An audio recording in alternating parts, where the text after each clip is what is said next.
아기들이 언어를 배울 때요, 아기들은 이 이성적인 사고 능력이 아직 크지 않은 상태라서요, 뇌에 신경세포가 정말 조금만 있어서 이 지금 막 완전 폭발적으로 지금 막 성장해 하려는 준비 시기거든요. 보기. 근데 왜 이게 크르누프가 되는지 이해가 안 돼요, 그쵸?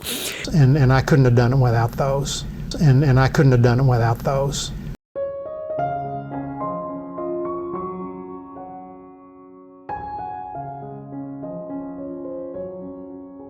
나는 그를 사랑한다라고 표현을 한다고 가정을 했을 때 I love him, I love him, 보통 우리는 I love him 이렇게 생각을 하겠죠. 근데 여기에 지금 힘은요, 그라는 지금 힘은 의미어가 아니라 그라는 뜻을 가진 의미어 아닌가요? 아니요, 기능어예요. 그는요 지금 대명사죠.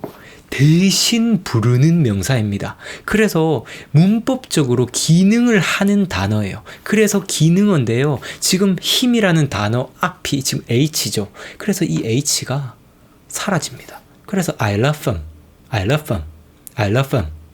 이 뒤에 소리만 남아버려요. I love him, I love him. 이런 식으로요.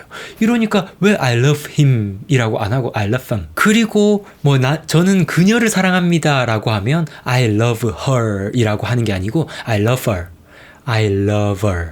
이렇게 그냥 H가 사라지고 연음이 되어버리는 거예요. I love her, I love her. 그리고 제가 그녀에게 키스했습니다 라고 한다면 한국어식으로 발음을 하면 I kissed her 이렇게 표현을 할 거예요. 그죠?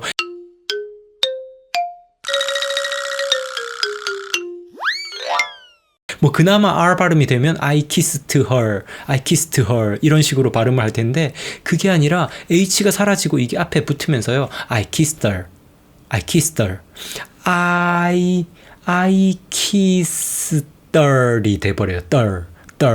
I kissed her, I kissed her, I kissed her, I kissed her. 나 그녀에게 키스했어요 라는 표현이 되는데, I kissed her goodbye, leave home, make my way into the city. I kissed her goodbye, leave home, make my way into the city. I kissed her goodbye, leave home, make my way into the city. The last time I kissed her was right on the lips, and the last time I kissed her was right on the lips, and the last time I kissed her was right on the lips, and 이런 게 다 규칙이 있다는 거예요. 이런 발음에 대한 형식치를 우리가 또 배워버리면 나중에 H는 이런 상황에서는 또 이렇게 되기 때문에 원어민은 이렇게 발음하는구나, 이런 것들을 배워나가다 보면 나중에 미드나 영화에서 원어민이 빨리 이야기할 때 내가 그동안 듣지 못하던 것까지 들을 수 있게 됩니다. 하지만 이런 형식지 없이 그저 그냥 쉐도잉만으로 익히려고 하다 보면 도대체 원어민은 이때 왜 이렇게 발음하는 거야? 이유도 모르면서 그냥 따라 해보기도 하고, 그리고 그게 또 따라하는 게 똑같이 되지도 않아요. 이러다 보니까 되게 돌아가게 되는 거예요. 그런데요, 그나마 조금 듣기 실력이 좋고 뭔가 따라하는데 어느 정도 이 모방 능력이 있는 사람들은요, 그런 원어민의 느낌을 형식지 없이도 따라할 수 있는 사람들이 있습니다. 근데 그런 사람들은 말하자면 생존자예요. 그 사람은 자기도 모르게 원어민은 이런 식으로 발음하는구나, 나도 따라해봐야지, 이게 되는데, 그 이외에 이런 좀 듣기 능력이 타고나는 정말 예를 들어 1000명 중에 1명, 좀 소수의 사람들 이외에요, 나머지 우리 눈에 보이지 않는 격추돼서 보이지 않는 사람들은 이게 듣기지도 않을 뿐더러 따라 하려고 해도 따라 할 수 있는 그게 잘 안 돼요. 그러면 포기해야 되느냐? 아닙니다. 얼마든지 이런 형식지를 조금 익히는 것만으로 그렇게 뭔가 타고난 귀를 가지고 있고 타고난 발음 능력을 가지고 있는 사람을 따라잡을 수가 있어요. 방금 제가 알려드린 것처럼요. 왜 원어민들은 왜 I couldn't have done it? 왜 원어민들은 I could not have, I couldn't have, 왜 이렇게 발음 안 하고 왜 couldn't have 이런 식으로 발음하는 거야? 라고 이런 의문을 가질 때, 기능어 중에서 H가 앞에 오는 건 없어지면서 탈락되면서 이게 연음이 되는구나. 그래서 couldn't have, 가 되는구나 라고 이렇게 뭔가 문법을 이해하듯이 우리의 이런 이성적 사고로 어느 정도 이해를 하고 그리고 이것을 나에게 체화를 시켜 나가면요 훨씬 더 편하게 외국어를 배워나갈 수 있는 거죠. 중국어에도 이런 게 있습니다. 예를 들어서 나 몰라요 라고 하는데 어떤 뭐 중드나 뭐 중국 영화를 이렇게 보다 보면 아니면 원어민들이 이렇게 말하는 거 보면 야 너 이거 알아? 라고 물어봤을 때 워 부르다 라고 이렇게 대답을 하는 경우가 있어요. 근데 원래 발음은 我不知道 我不知道 我不知道 이렇게 知道 이 발음이 살아있는데 원어민들이 되게 빨리 얘기할 때 我不知道 不知道 라고 이야기해요. 我不知道 我不知道 근데 이런 것들을 되게 이런 캐치력이 있는 사람들은 원어민의 소리를 좀 따라 해보기도 하고요. 근데 솔직히 말해서 이 이유를 잘 모르면 이걸 따라 해야 되는지 아니면 그냥 不知道로 발음을 해야 되는지 이것도 모를 거예요. 그렇죠? 이게 왜 그러냐면 이 쥐라는 소리는 혀가 이게 혀의 뿌리, 이게 혀의 앞이고 이게 혀의 뿌리라고 했을 때 입 천장을 탁 막으면서 이 사이를 진동해서 나오는 소리가 쥐라는 발음인데 혀가 이 목구멍 끝에 이렇게 붙거든요. 쥐.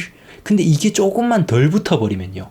조금만 덜 붙어버리면 르 소리가 되는 거예요.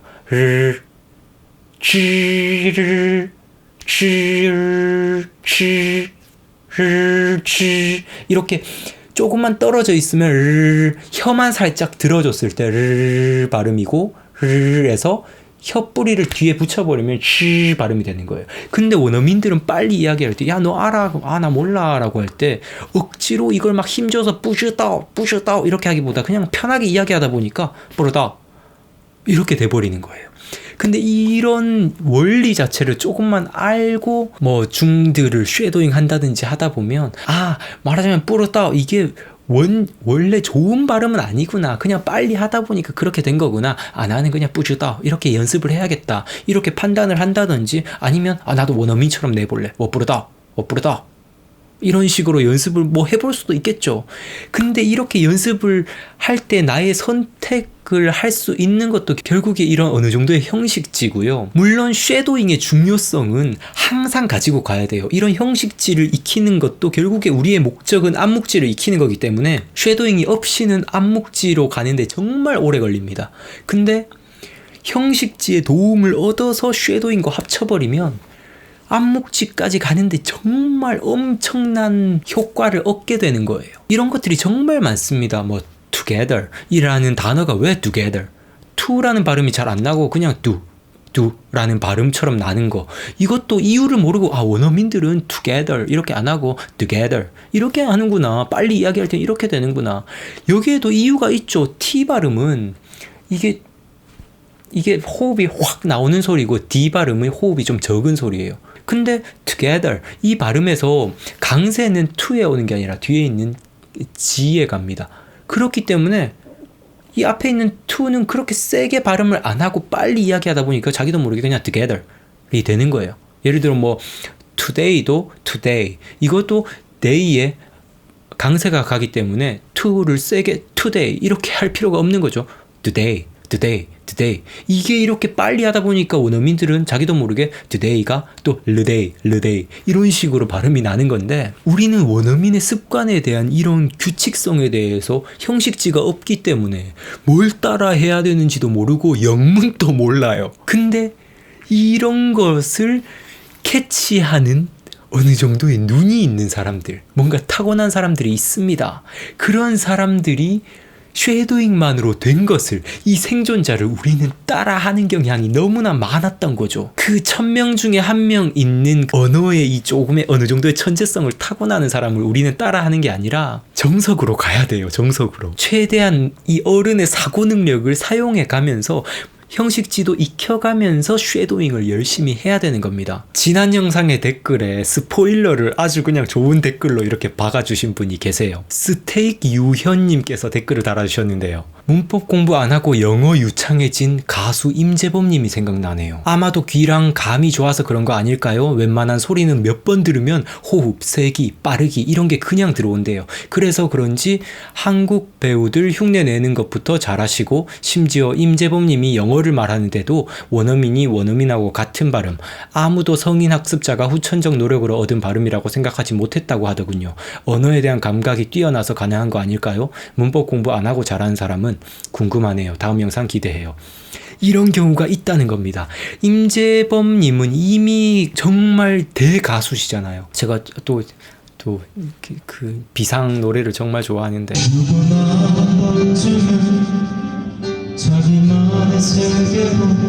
No! God, please, no! No! 이런 가수들은 소리에 대한 이해력이 정말 남다릅니다. 게다가 좋은 소리를 내려면 혀의 위치라든지 구강구조에 대한 이해력이 머리로 이해하는 것과 그리고 이 감각으로 이해하는 게 남달라요. 그렇기 때문에 남의 소리에 대해서도 이해력이 높고 그 소리를 구사하는 것, 이 발음 근육 자체도 남다른 겁니다. 이렇게 언어 쪽에도 좀 특화된 사람들이 있죠. 어렸을 때부터 살아온 환경에 따라서 우리는 각자의 강점이 다 다르잖아요.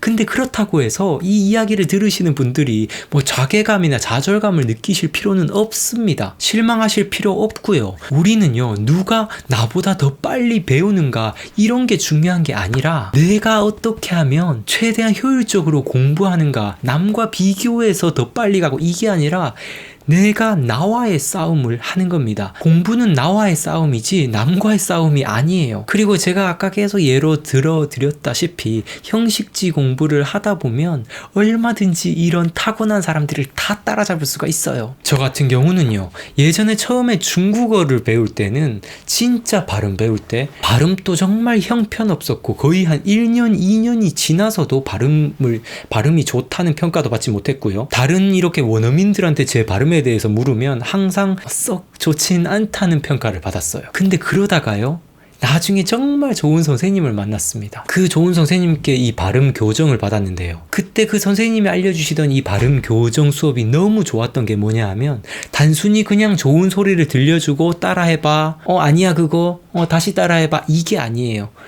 저의 이런 혀의 위치를 바로 탁 집어주시면서 거기가 아니야, 혀를 이렇게 해야 돼, 치아는 이렇게 해야 돼, 입술은 이렇게 해야 돼, 이렇게 정확히 입의 구강 구조를 설명해 주시면서 저를 교정해 주셨거든요. 그래서 저는 그때 이런 발음은 이렇게 내야 되는 거구나, 정확히 이해를 한 거죠. 제가 그래서 중국어 채널에 올려드린 그 중국어 발음 수업을 이렇게 들어보신 분들은 와, 어떻게 이렇게 상세하게 설명을 해줄 수가 있지? 이렇게 생각을 하시는데, 이거는 정말 순전히 예전에 저의 이 은사님의 가르침 덕분에 저는 이렇게 설명을 할 수 있는 건데, 제가 이렇게 중국어를 저의 안 좋았던 발음을 교정했던 그런 경험이 있기 때문에 저는 영어 발음도 훨씬 더 빨리 배울 수가 있었습니다. 영어 발음을 배우면서 이 발음은 혀의 위치를 이렇게 해야 되는 거구나, 혀와 입술의 위치는 어떻게 해야 되는 거구나, 이걸 알기 때문에, 그리고 머리로만 아는 게 아니라 중국어를 했던 경험이 있기 때문에 저는 저의 이 구강 구조를 더 자유롭게 활용을 할 수 있는 거죠.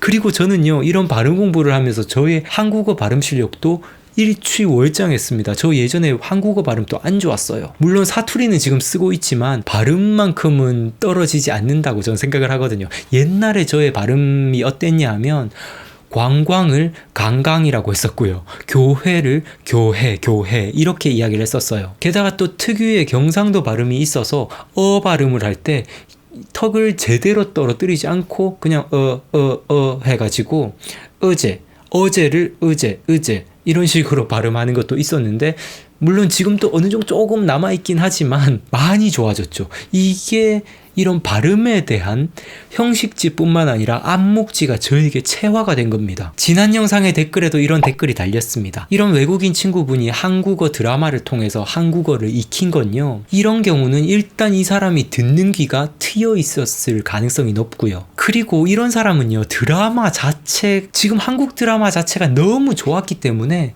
드라마로 공부하는 것 자체가 정말 즐거웠을 겁니다. 그래서 드라마에 나오는 표현을 따라하고 그리고 그 안에 있는 표현들의 뜻에 대해서 뭐 단어는 무슨 뜻이지 이런 걸 분명 찾아봤을 거예요. 무슨 뜻인지도 모르면서 따라하진 않았을 거란 말입니다. 그리고요, 아까 제가 생존자 편향이라고 말씀드렸잖아요. 외국인들 중에서도 분명 한국 드라마를 정말 좋아하지만 따라하려고 해봤지만 뭔가 듣는 귀가 없어서 따라하는 이런 발음적인